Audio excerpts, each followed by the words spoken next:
Folks, I'm here with Katrina, Jennifer, Katrina and Kirsty. Kirsty can't come in the photo in the video, but these are girls out of Margaret's house. I'm Gavin Pepper.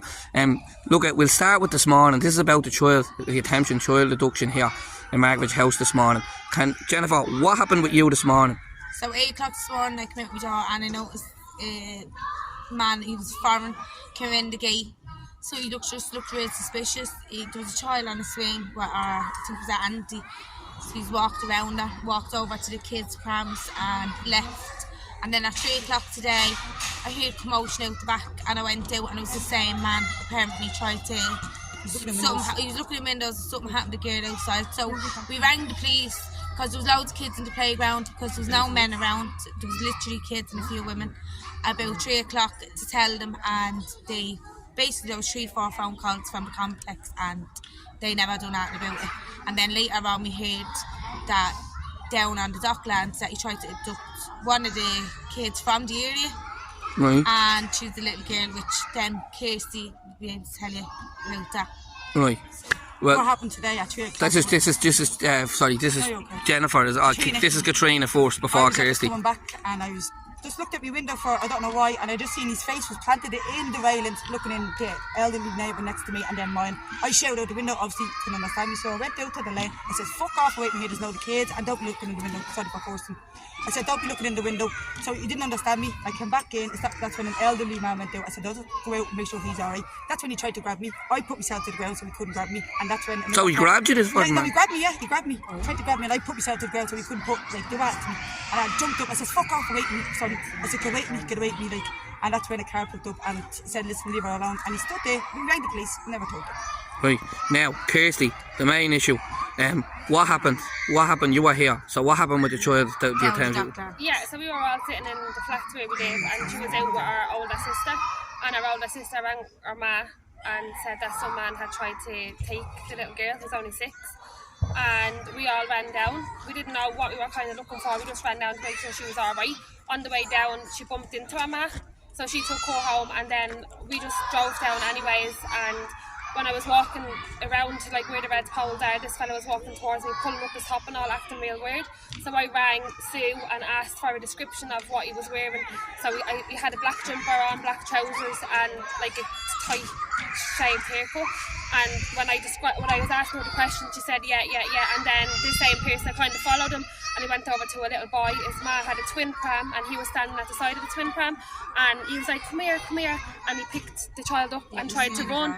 And then I was like, it's him, and then everyone kind of went over to him, and that's when I recorded him, and he started saying, I love kids. And yeah, that was you in the video. That was what that was asking, and he was saying he loved kids. Can I say one thing? Go ahead. If the police hadn't turned up at 3 o'clock, whatever, when we did that would have never happened to that child. Yeah, because you rang the guards. Yeah. You rang the guards. Jennifer rang the guards. If they had came and they said he was only at the being left He out. was been released that morning, 8 o'clock in the They morning. were found 2 or 3 times, but also when the police got out of the car, what did they say, Kirsty?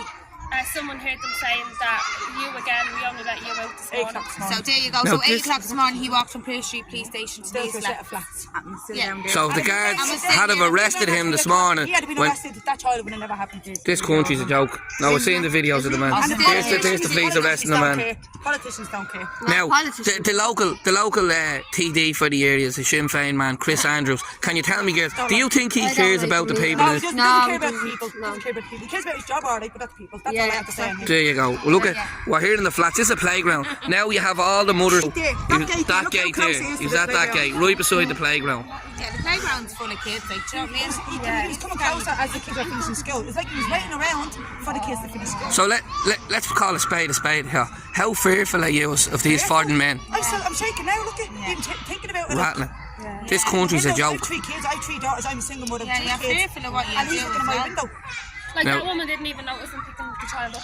No. Like if we didn't scream, how far was he going to get with the child in his arms? Like Exactly, that was the Kirsty. second one in like within 5 minutes. And out in the lane, he was at that. When I was going out after the old man that was going out with the trolley, he was just been chasing the woman and a child that got out of the car, and I had to stop him.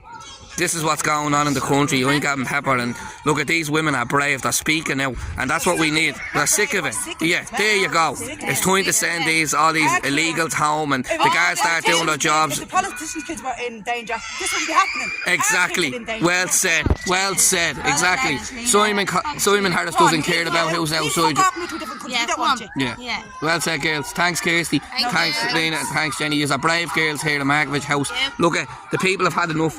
All the mas are out here in the playground with their kids, and they've just had enough. They've just had enough. We've had enough of this now. It's time that the government get their act together. I've never seen so many people out in the flash. They all are out, petrified, watching their kids in the playground.